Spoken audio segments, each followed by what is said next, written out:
That's how little an introduction Joon Chang needs, that everybody started clapping before he'd even been introduced. Hi, everyone, and welcome to this exciting event. I'm Zoe Williams from The Guardian, and I'm here to do a tiny amount of housekeeping before we start.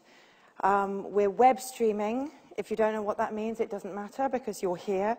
But welcome to our web viewers if you're not here. Of course you are here. The hashtag is Pelican Books. If you want to get involved in the discussion on Twitter, again, that's for people who aren't here. Turn your phones off if you are here, not if you're not here. As you may have read recently, I'm sure you have, there's been a huge buzz surrounding the relaunch of the Pelican imprint. The idea of bringing cheap non-fiction titles that don't just give you ideas but really democratize knowledge that a lot of people think that we shouldn't kind of freely discuss is vital. It's kind of democratically vital, and it's vital for literature too, I think.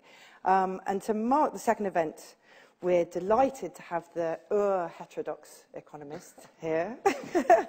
As you all know, Joon Chang is one of the world's leading economists and was voted one of the most important thinkers of 2013 by Prospect.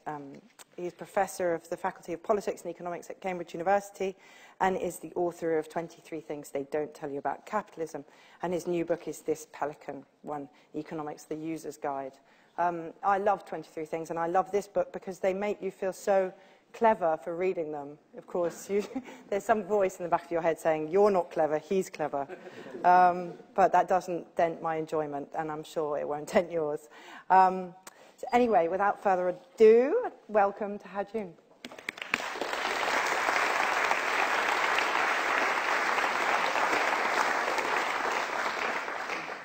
Right. Thank you, Zoe, for that very generous introduction.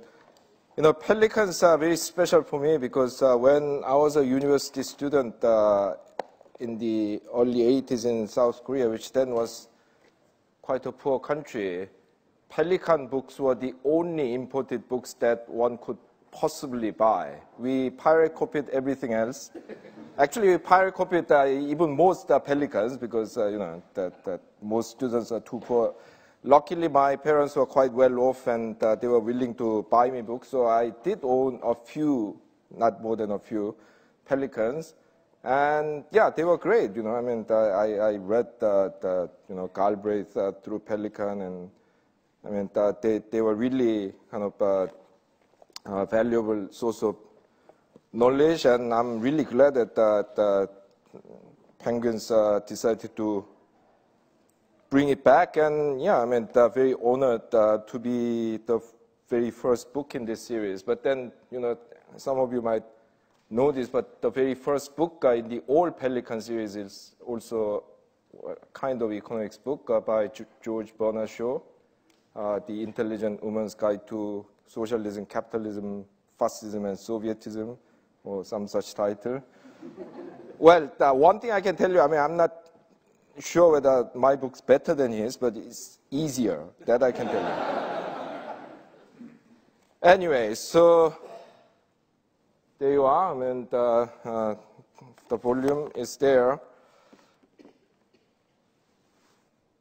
And in this book, I try my best to dispel this widespread perception that economics is too complicated for non-economists. And actually, it's very strange because people have very strong opinions about everything. Iraq war, gay marriage, does God exist, you know, global warming. You all have very strong views on these things, despite not having a degree in theology, not having a degree in energy economics, not having a degree in international relations. But when it comes to economics, people say, oh, yeah, it's for specialists, you know, I don't know. You know. But why, you know? I mean, if you can have a very strong view on Iraq or Afghanistan without a degree in international relations, you should have a strong view on government economic policy without a degree in economics. You know, I say that this is only because the economists have been fantastically successful in making people believe that it is actually a lot more difficult than what it really is. So they'll tell you, oh, you know, I could explain it to you, but then you don't understand. But in my previous book, 23 Things They Don't Tell You About Capitalism, I stuck my neck out and said 95% of economics is common sense. Of course, made to look difficult with the use of jargon and mathematics. And even the remaining 5% can be understood, at least in its essence, if not in all technical details, if someone bothers to explain it to you in an accessible way, which is what I try to do in this book. Now, being accessible doesn't mean that I'm trying to give you some kind of baby version of economics. I mean, idiot's guide to economics kind of, this is what you need to know, 10 points to remember, 6 points to, be careful about. It's not like that. I mean, in this book, I take my readers very seriously and talk about all the fundamental issues in economics. What is economics? The ethical foundations of economics. Whether you can separate economics and politics. And how different ways of conceptualizing the economy affects the way we see the world. For example, people think that today's free market economics is a direct descendant of Adam Smith, but this is not true. In Adam Smith and other so-called classical economists, the society, the economy was conceptualized as being made up of classes, not individuals. And the whole theory evolved around how the way these different classes with different kind of material interests behave affect the way capital is accumulated, the economy grows, income is distributed, and so on. Today, in free market economics, there's only individual. When you tell people, oh, isn't there a class? They'll say, no, I mean, that's an old Marxist concept. But if that's the case, why do the marketing companies have all these class categories when they do marketing campaign strategy? Because they'll look at groups A, B, C, C1, C2, target the advertising according to the type of people that who they are targeting. Anyway, so I talk about all these serious issues. This is the table of contents, and as you can see, the book contains lots of things that you don't normally see in an economics book. So, for example, there's a whole chapter discussing what is economics. There's a very large chapter on the history of capitalism, and chapter discussing different schools of economics. And it also discusses some topics that are largely ignored in economic discussions today, like production, which I talk about in chapter 7, and work, which I talk about in chapter 10. The title of chapter 10 is a quote from Bertie Wooster in Jeeves and Wooster. When he was asked by his a lady whose daughter he was trying to marry, whether he works, Jeeves said, Wooster said, well, I've known a few people who have worked. Yes, so it has all these things that you don't normally see in the other books. It also tries to introduce the reader to lots of what I call real-life numbers. There's this perception that economics is a number subject. Actually, you grab a recent graduate and ask him or her what the national output of his or her country is. Probably 90% of the time, the guy will say, I don't know. That they wouldn't know how big the world economy is. They wouldn't know how long people work in, I don't know, Germany or Greece. Let me tell you how important it is to know these real-life numbers. In the recent Eurozone crisis, a lot of people, especially the Germans, criticize the Greeks for being lazy. If you look at the working hours, Greeks work longer than 30% longer than the Germans. So who's the lazy one? It's a matter of productivity. Greeks are unproductive. They are not lazy. No, and then you get to ask a whole load of questions, because individual productivity is not simply determined by how clever or how skillful you are. It has to do with infrastructure, institutions, I mean, the social trust and all manner of things, and these are things that individuals cannot control. It's a collective responsibility, and if it's anyone's responsibility, the responsibility of the Greek elite, yeah, not Greek people. Yeah? But then the whole discourse was, oh, Greek people are lazy. You know? So you need to know these numbers. Of course, in this internet age, you don't need to know any of these numbers because you can always look them up. Yeah? But you need to have some feel about these numbers, even to know what to look for. Now, while emphasizing the importance of numbers, I emphasize how numbers in economics need to be taken with a pinch of salt and sometimes with a bag of salt. The German writer and scientist Johann Wolfgang von Goethe once famously said that everything factual is already a theory. Numbers don't fall from the sky. So, for example, when you say the unemployment is at 7%, what do you actually mean by unemployment? In the official statistical definition of unemployment, being unemployed means that you haven't worked for more than 1 hour per week. So actually the other side of it is that if you have worked for 1 hour, you are considered employed. A lot of people will say that's rubbish.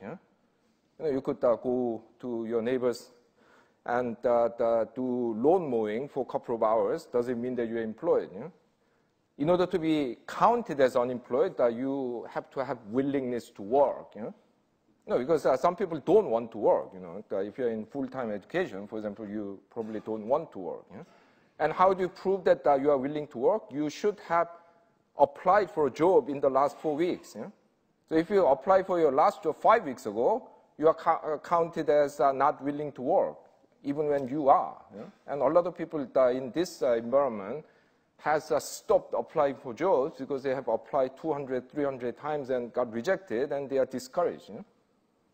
Now, I'm not saying that the 4 weeks is worse than 3 weeks or 5 weeks, but you have to know that these are all particular definitions. They all have a theory behind it. Now, many economists will tell you that economics is a science in which there's only one right theory.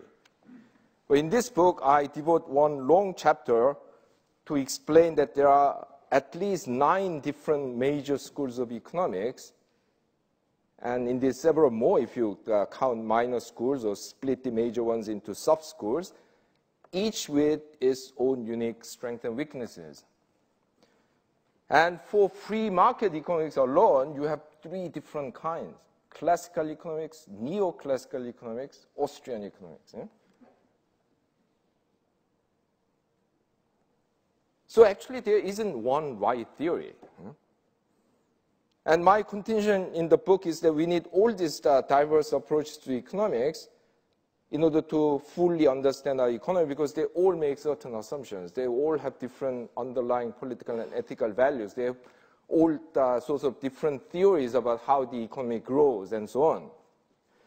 And to make this point in the book, I give you the Singapore problem, or what I call life is stranger than fiction.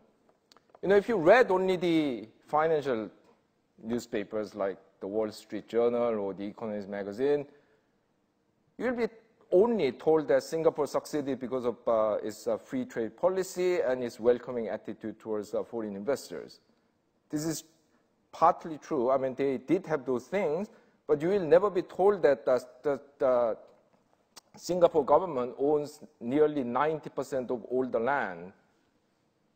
85% of housing is provided by government-owned housing corporation, and a staggering 22% of GDP is produced by state-owned enterprises, when the international average in that respect is only about 9%. So in talking about Singapore, I always tell my students, look, give me one economic theory. It doesn't matter what it is, neoclassical, Marxist, Austrian, Schumpeterian. Give me one economic theory that can explain Singapore. Well, there isn't. So you need to know these different theories to fully understand how a country like Singapore could succeed. So in the book, I argue that we have to let 100 flowers bloom, let different economic theories develop in their own ways and enrich our understanding. But even going one step further, I argue that we shouldn't let just 100 flowers bloom, but let them cross-fertilize.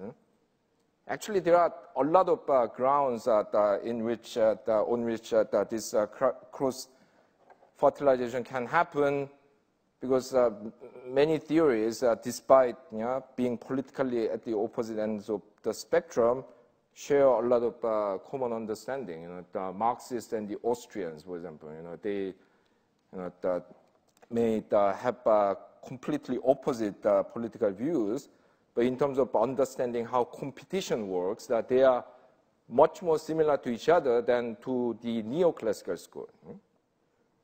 Austrians and Keynesians have locked horns since the 1930s, but actually they share this view that the world is a fundamentally uncertain place, and this rationality assumption of standard neoclassical economics doesn't work, and so on. So, I'm calling for this active cross-fertilization. So in this regard, my advice is that you should not be a man or a woman with a hammer by learning only one kind of economic theory, because whatever that theory is, once you believe that one theory is true, like the man with a hammer, you will start to see everything as a nail and bang everything. Yeah, it might work if it's a nail, if you're lucky, but if it's an egg, it will be a disaster. So I say that you should get a Swiss knife. You should have a range of theories, and of course you need some common sense to judge what tool to apply where, but never be a man with a hammer. As I said earlier, my book deals with a number of topics that are not usually discussed in economics books these days. I mean, I cited production and work. Let me just talk about one of them because we don't have a lot of time. Most people of working age spend at least half of their waking hours in work outside the weekend, and a definite majority of those hours if you include the commuting hours. And if you are some unlucky black guy stuck in one of those far-flung townships in South Africa, you could be spending up to 6 hours a day commuting. Because the old apartheid regime didn't provide, and the new regimes that haven't quite made up for it didn't provide public transport for these townships. And these people have to commute with these minibuses, which are strangely called taxis in that country, run by these gangsters, charging an arm and a leg. But then they have to take it because that's the only way to get into town where their jobs are. So actually, we are spending a huge amount of time in work. I mean, especially these days, if you're in white-collar jobs, you never leave work because there's the email, there's the Facebook, and there's the messages and mobile phones. And despite all this, there's very little discussion of work in economics these days. I mean, how many economics books have you read that discuss work? In this dominant economic theory that is of today, that is neoclassical theory, people are mainly conceptualized as consumers. And work is considered as what these economists call disutility, that you have to put up with so that you can earn money with which you consume goods and services and then derive pleasure, or what they call utility. That's your aim, deriving pleasure from consumption. Work is only a means. But what happens in our workplace fundamentally affects us, not just our immediate physical and psychological well-being, but also our identity and our sense of self-worth and our self-fulfillment. This is why these days in many rich countries, a lot of people are very unhappy, or shall we say unhappier, compared to, say, a couple of decades ago, despite the fact